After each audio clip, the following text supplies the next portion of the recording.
Na última reunião, então, irmãos, nós estávamos compartilhando, começamos a compartilhar sobre os inimigos da oração. Nós vimos que nossa oração é extremamente séria e chave, porque nós somos o instrumento de Deus para que Ele possa agir na terra. Então, o Senhor disse que tudo que nós ligamos na terra será ligado no céu, o que nós desligamos na terra será desligado no céu. Então, a ação na terra precede a ação de Deus no céu. Deus só age depois de ter a concordância com o homem. Então, oração é extremamente sério. E nós vemos que temos que ser também muito sérios para destruir, para remover todo o obstáculo e os inimigos da nossa oração. E nós vimos na nossa última aula, pelo menos 2, relacionamentos errados na família e falta de perdão. Vamos continuar agora vendo os nossos inimigos da oração. O terceiro é motivação errada. Abre lá em Tiago, capítulo 4, verso 3. Tiago 4, verso 3. Diz assim: pedis e não recebeis, porque pedis mal, para esbanjardes em vossos prazeres. Jesus disse, lá em Mateus 7, verso 7, que todo o que pede, recebe. Amém, meus irmãos? Todo o que pede, recebe. Todavia, Tiago está dizendo aqui, que às vezes você pede e não recebe. Mas não está invalidando a promessa de Deus. Você pede e não recebe porque você pede mal. Deus não tem compromisso de satisfazer suas motivações erradas. Quando é que nós pedimos mal? Pedimos mal quando nossos motivos não são puros diante de Deus. Quando nós pedimos coisas que nós de fato não precisamos, não necessitamos. Pedimos porque outro recebeu. Pedimos porque outro tem. Isso é muito comum. Muito comum pastores querem ver a sua igreja crescendo só porque a igreja do vizinho cresceu. Muito comum ver a irmãzinha querendo arrumar um noivo só porque a outra amiga dela está noiva também. É comum o fulano querer um carro melhor só porque o outro amigo dele agora trocou de carro, ele não pode ficar atrás também. Esses motivos errados, baseados às vezes em inveja, em competição, além de serem tolos, agridem a Deus. O Senhor não tem compromisso nenhum de satisfazer tais desejos. Portanto, tais orações não vão ser ouvidas. Mas não significa que o Senhor não quer dar. Porque o Senhor sempre quer nos ouvir a oração. Então, se o Júlio está orando com motivo errado, não, Deus não responde. Mas se ele for honesto e perguntar, Senhor, onde é que está o erro? Onde é que está o problema? Onde é que está a falha? Deus vai dizer para ele, vai dizer, filho, tem motivação errada no seu coração. Corrige que eu te ouço. Se ele tiver a disposição de corrigir, talvez até ele mude o pedido. Ele muda até a direção da oração dele. Não é? Mas com certeza o Senhor vai dar a ele aquilo que de fato ele necessita. Quarto inimigo da oração. Toda forma de desobediência a Deus. Abre lá em Isaías 59. Isaías 59. Diz assim: eis que a mão do Senhor não está encolhida para que não possa salvar, nem surdo o seu ouvido para não poder ouvir. Está vendo? A mão do Senhor não está encolhida, Ele quer abençoar. Seu ouvido não está surdo, Ele quer ouvir. Mas as vossas iniquidades fazem separação entre vós e o vosso Deus. E os vossos pecados encobrem o seu rosto de vós, para que vos não ouça. Um problema muito sério é quando nós não chamamos pecado de pecado. O pecado impede você ter comunhão com Deus. E qual que é uma das causas que os irmãos às vezes não abandonam certos pecados? Porque uma certa teologia, um certo ensino por aí, levou você a mudar o nome das coisas. E aquilo que era pecado, você agora chama de uma doença, um problema de autoestima. Não é? Isso é muito comum. São os irmãos que precisam de cura da alma, dizem eles.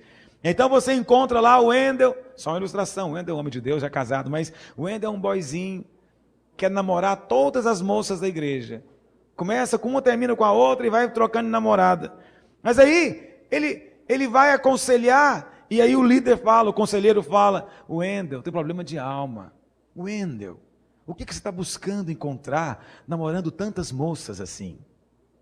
Wendel, qual que é o problema da sua autoestima? Você precisa de ter muitas para saber que você é homem mesmo? Wendel, o que é? É um poço de carência tão grande. O que foi? Foi a sua mãe que não te beijou quando você era criança? Aí você quer beijar todas agora? Já ouviram essas conversas? Irmãos, esse negócio me dá uma angústia quando eu ouço. Porque para mim é o seguinte, o Wendel Clayton tem que reconhecer que o que ele está fazendo é errado, é pecado. Entende? Ele está defraudando as irmãs da igreja. Na hora que ele entender que ele está pecando contra o Senhor faz a obra na vida dele. A questão é o pecado. Dê nome certo para as coisas. É porque nós achamos o seguinte, nós só pecamos porque alguém errou conosco antes. Não, eu tenho esse problema, mas é minha mãe. Quando eu era criança, ela era muito dura comigo, aí eu fiquei assim agora. Quer dizer, você não tem pecado, quem tem pecado foi só a sua mãe. Não, meu pai era ausente, então eu cresci assim agora, eu sou uma pessoa áspera, eu sou uma pessoa bruta. Ah, então o seu pai é que é o problema, você não tem pecado nenhum. Ninguém vai se justificar diante de Deus, dizendo que foi culpa de alguém que fez isso comigo. Eu só sou assim porque eu fui muito ferido. Ei, como é comum isso aí. Irmão, que amargura toda é essa? Por que você é assim tão fechado? Por que você é assim tão desconfiado? Por que você é assim tão cheio de malícia e de ironia? Aí ele diz, não, é porque quando eu era criança eu fui abusado. Abusaram de mim, agora o mundo vai ver. Eu não dou conta de ser diferente, eu sou um homem marcado. O que é isso? Que história é essa? Quer dizer então agora que o erro dos outros na sua vida justifica os seus próprios erros? Não existe isso. É igual esses dias conversando com um irmão, ele estava me dizendo de um certo irmão que estava aprontando todas. Uma vida torta, errada, super rebelde, amargurado com tudo. E aí, irmão, por que você está assim? Ah, porque eu fiquei muito decepcionado. Os meus líderes me decepcionaram muito. Eles erraram muito contra mim. Então agora eu fiquei desse jeito. Você acha que Deus aceita uma conversa dessa? Os atos dos outros não justificam os seus próprios. Os seus atos são as suas próprias escolhas. Gente já errou muito comigo também. E nem por isso eu resolvi virar um marginal. Muita gente já abusou da minha boa fé, já me enganou, já até traiu minha confiança. E nem por isso me tornei uma pessoa ressentida que apronta com os demais, aprontando erros com os outros. Sabe, os erros dos outros para conosco não podem justificar o seu próprio pecado. Se você justifica o seu pecado, já não precisa da justiça de Cristo. Quem se justifica não precisa mais da justificação pela fé. Mas aquele que reconhece que é pecador e que é pecado o que ele está fazendo, esse pode receber o perdão e a justificação do sangue de Jesus. Por isso, dê nome para as coisas. Não tente se justificar. É muito comum isso. As crianças fazem isso. Ô fulana, por que você bateu nele? Ah, eu bati porque ele me xingou primeiro. Ah, ele xingou. E por que você xingou a fulana? Não, eu xinguei porque ela pisou no meu pé primeiro. E aí começa você nunca vai achar a ponta do fio da meada. Ninguém tem culpa de nada. É o que eu falei para os irmãos anteriormente nas nossas aulas. Todo mundo tem sempre razão. E todo mundo está livre da culpa. Ninguém é culpado de coisa alguma. Não é verdade? O que é o grande problema do casamento? É porque a esposa nunca assume culpa de coisa alguma. E o marido também nunca assume culpa de coisa alguma. Ninguém é culpado de nada. Ninguém é responsável por nada. Responsável deve ser o governo, né? Responsável deve ser o vizinho. Já viram como nós sempre temos o culpado para jogar a culpa? A psicologia diz que é o pai e a mãe o culpado, né? Os socialistas falam que é a burguesia, é o governo que é o culpado, o capitalismo, né? Cada um vai achar um culpado. Mas quantos estão aptos a assumir responsabilidade pelos seus próprios atos? Esses é que podem receber de Deus, porque esses vão confessar o seu pecado. E quando ele confessa o seu pecado, ele é perdoado diante de Deus. Uma vida de humildade na presença de Deus abre o céu. Todos nós, eventualmente, tropeçamos. Quando isso acontecer, não procure arrumar alguém para você culpar e apontar o dedo. Assuma você diante de Deus, porque você escolheu aquele caminho. Entendeu o que eu estou dizendo? Pastor, mas vamos analisar bem. Aquela pessoa ela abusou daquela irmã, abusou dela, violentou ela. Qual que é a reação que se espera? A reação você escolhe. Você pode escolher odiar, você pode escolher dar um tiro, você pode escolher esquecer, você pode escolher diminuir aquele problema, você pode escolher até perdoar. A sua escolha determina quem você é. A sua escolha fala a seu respeito. Não é verdade? Por isso, escolhe aquilo que é melhor. Escolhe aquilo que Deus está colocando diante de você. Amém, meus irmãos? Não venha com essa história de que é a igreja que eu estava, é o pastor que cuidou de mim, é o meu discipulador que aprontou, eu fiquei muito decepcionado com não sei com quem. Não, Deus não aceita essas conversas. Você quer crescer? Assume as suas coisas diante de Deus. Assume as suas coisas diante de Deus. Eu gosto muito da parábola do filho pródigo. Lembra? O filho pródigo um dia resolveu pegar a sua herança e ir embora. A Bíblia fala que ele gastou tudo, não sobrou nada até o ponto que ele estava lá numa pocilga, cuidando de porcos, desejando comer lavagem. E eu fico pensando, as pessoas que passavam ali, viam aquele jovem naquela pocilga, o que eles poderiam pensar? Mas que pai irresponsável que esse menino teve. Sabia que ele não tinha condição de administrar esse tanto de dinheiro e colocou na mão dele, destruiu a vida do garoto. Outro poderia dizer, mas que país que é esse? Olha esse governo que nós temos. Olha que nível chegou esse homem, está aqui querendo comer comida de porco. Será que não tem uma assistência social nesse país? Entendeu o que eu estou dizendo? Alguém poderia chegar e dizer, olha a exploração desse fazendeiro. Esse fazendeiro é que é culpado do que está acontecendo aqui. Olha tudo que acontece com esse garoto, o fazendeiro tinha que ser desapropriado dessa terra. O outro poderia chegar e dizer, a culpa é dos falsos amigos que ele teve, tadinho. Ele foi traído por eles. Ele foi abusado na sua inocência. Irmãos, é fácil ou não é fácil achar um culpado para aquele problema do filho pródigo? Mas sabe o que eu louvo a Deus? É que ele caiu em si e falou assim, vou voltar para casa do meu pai e vou dizer para ele, pai, pequei contra o céu e contra o Senhor. Aí pode voltar para casa. Aí pode voltar para casa. Eu que pequei, eu que escolhi, eu que fiz, eu que errei, pequei contra o céu e contra o Senhor. Já não sou nem de chamar teu filho, mas eu quero voltar para casa. Nessa hora o pai está com os braços abertos para ele. Mas qualquer outra atitude, você não vai encontrar a porta aberta. Amém, meus irmãos? Vamos avançar. Quinto inimigo, ídolos no coração. Ezequiel, capítulo 14, verso 3. Abre lá em Ezequiel. Ezequiel 14, verso 3. Filho do homem, estes homens levantaram os seus ídolos dentro em seu coração, tropeço para a iniquidade, que sempre tem eles diante de si. Acaso permitirei que eles me interroguem? Acaso eu vou permitir que eles venham orar, conversar comigo? Por que o Senhor não ia permitir, meus irmãos? Porque esses homens tinham ídolos no coração. Ídolo também é um obstáculo, é um grande impedimento para o Senhor ouvir a sua oração. O Senhor disse que não permite nem que venham interrogá-lo. O que é um ídolo no coração? É qualquer coisa ou pessoa que toma o lugar de Deus na sua vida. É qualquer coisa ou pessoa que é o seu objeto supremo de afeição. Você não consegue viver sem ele. Ele é a sua provisão, ele é o seu tudo. Ele é a sua vida. Somente Deus pode ter esses adjetivos na nossa vida. Só ele é o nosso tudo, só ele é a nossa provisão, só ele é a nossa vida. É só a respeito dele que podemos dizer, sem ele eu não vivo, mais ninguém.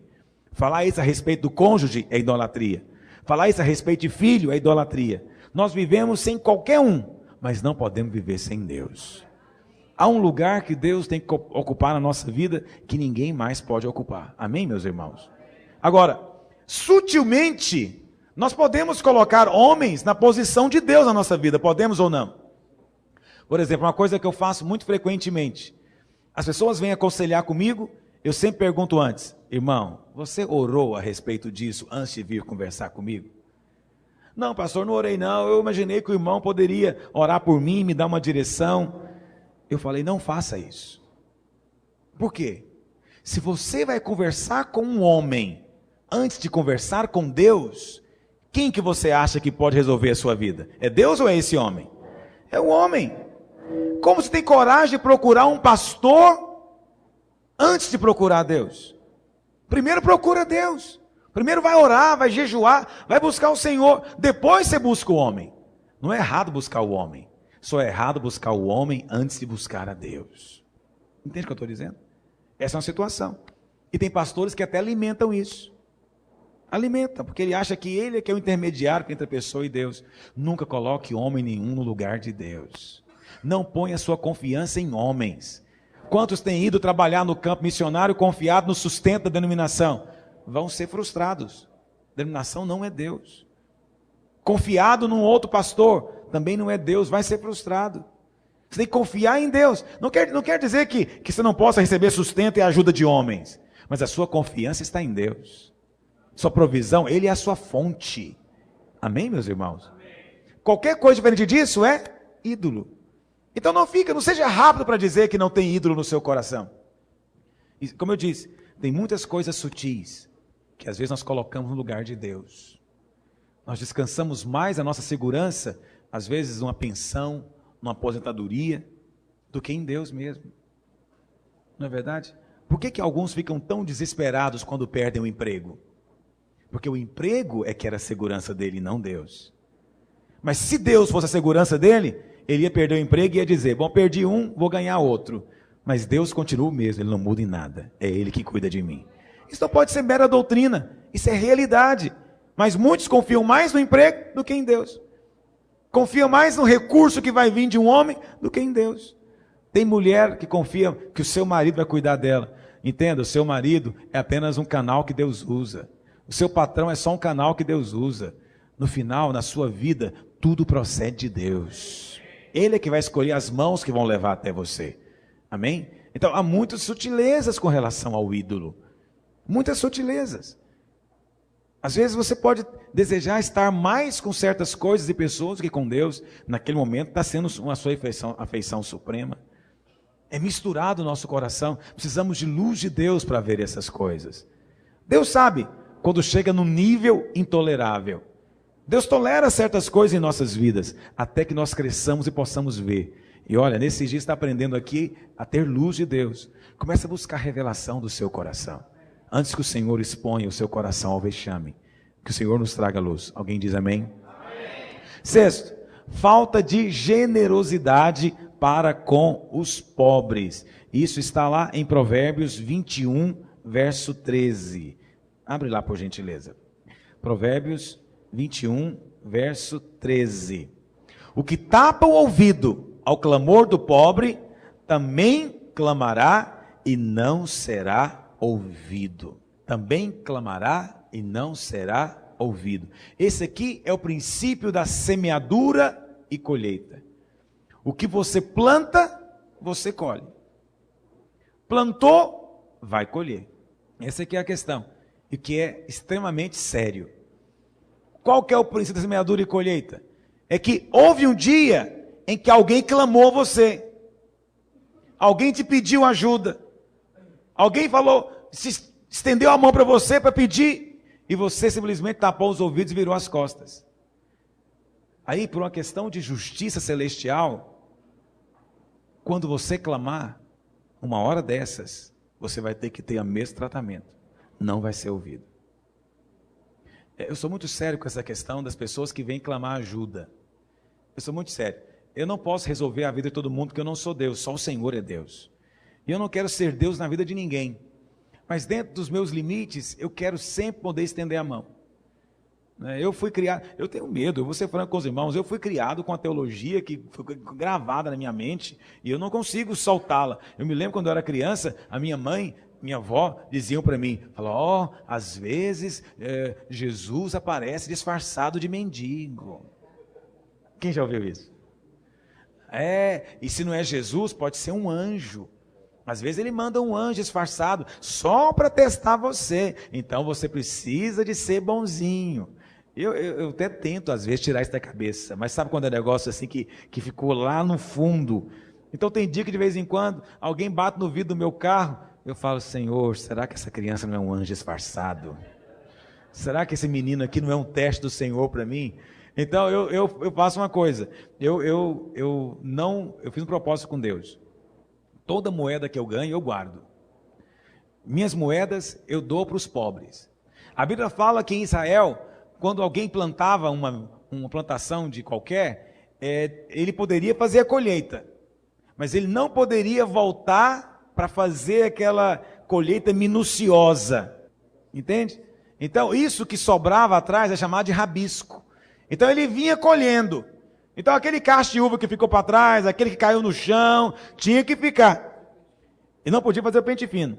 Tinha que ficar para trás. E o que ficava para trás, depois que ele terminava, ele abria a propriedade para os pobres entrarem. Aí os pobres iam e pegavam esses rabiscos. Então eu falei para o Senhor, Senhor, eu creio que as minhas moedas são os meus rabiscos. É o que está sobrando aqui. Então não vou ser mesquinho, não vou usar essas moedas. Eu vou dar para os pobres. Pastor, mas tem alguns que querem tomar cachaça com o seu dinheiro. É bem provável.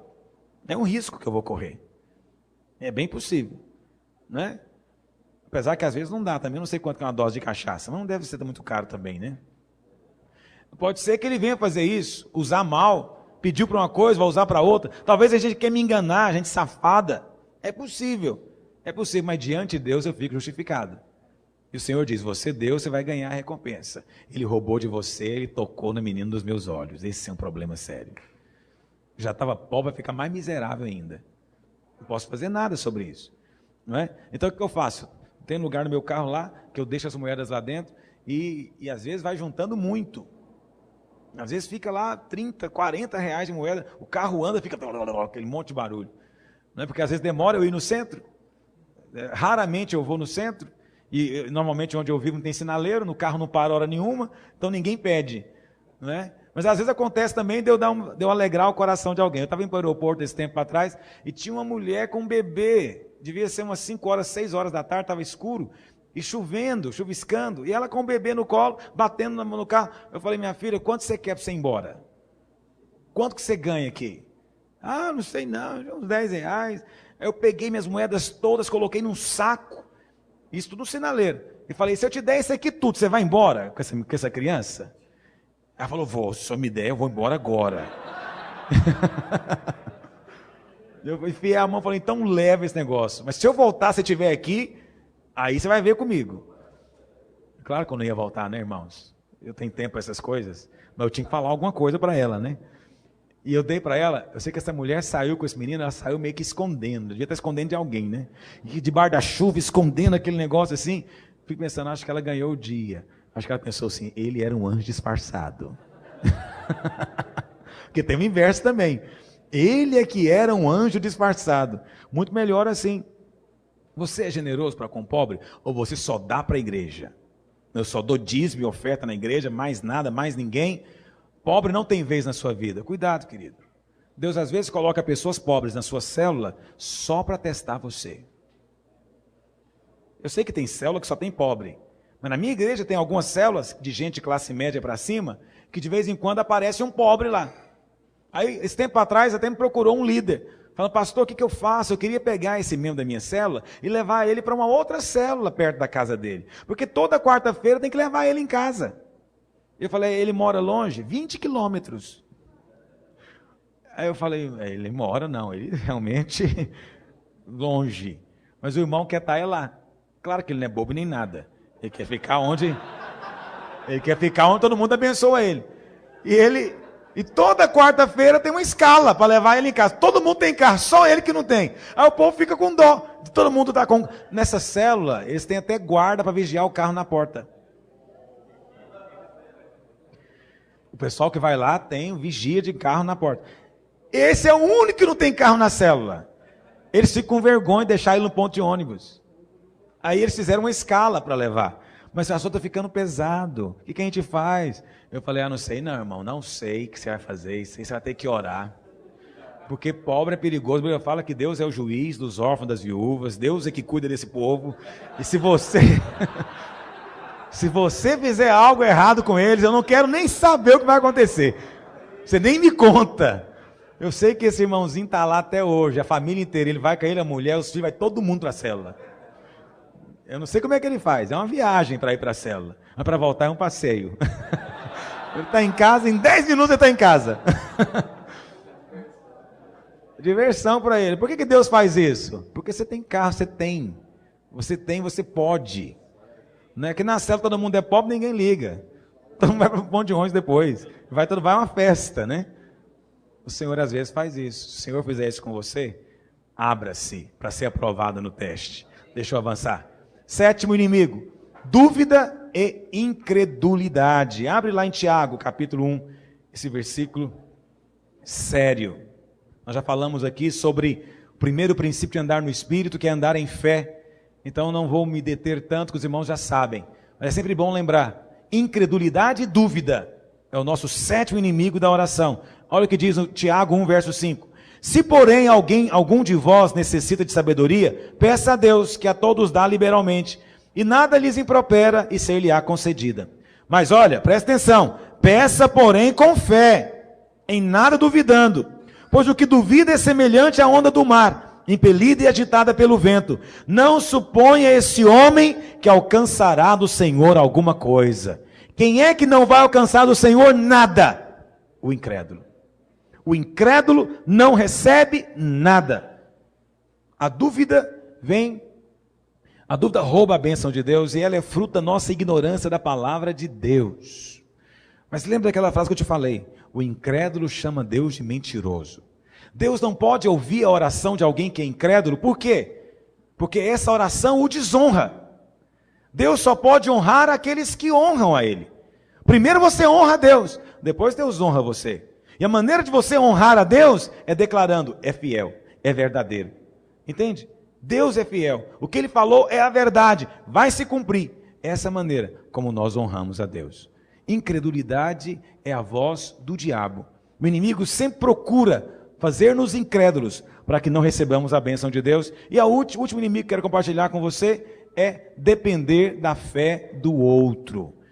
Eu fiz questão de colocar isso aqui, porque isso é o mais comum na igreja. As pessoas querem depender da fé do pastor, eles acham que é o pastor que vai orar e Deus vai ouvir, é o irmão abençoado que vai fazer, ele vai só receber, ele não precisa exercitar a fé nem de fazer nada, ele só precisa de ir numa reunião abençoada, receber imposição de mãos e tudo vai acontecer. Eu creio que Deus usa homens assim, ungidos, para trazer a bênção na vida das pessoas. Mas olha, não dependa da fé de outros. Você quer receber a bênção de Deus? Vá você se relacionar com Deus. Não leia apenas sobre oração. E nem apenas ouça um ensino sobre oração. Pratique oração na sua vida. Amém? Feche seus olhos. Pai, que o Senhor possa, pelo teu poder, estar removendo todo obstáculo à oração na vida dos teus filhos. Quebrando, destruindo toda a resistência, Pai. Em nome de Jesus. Amém.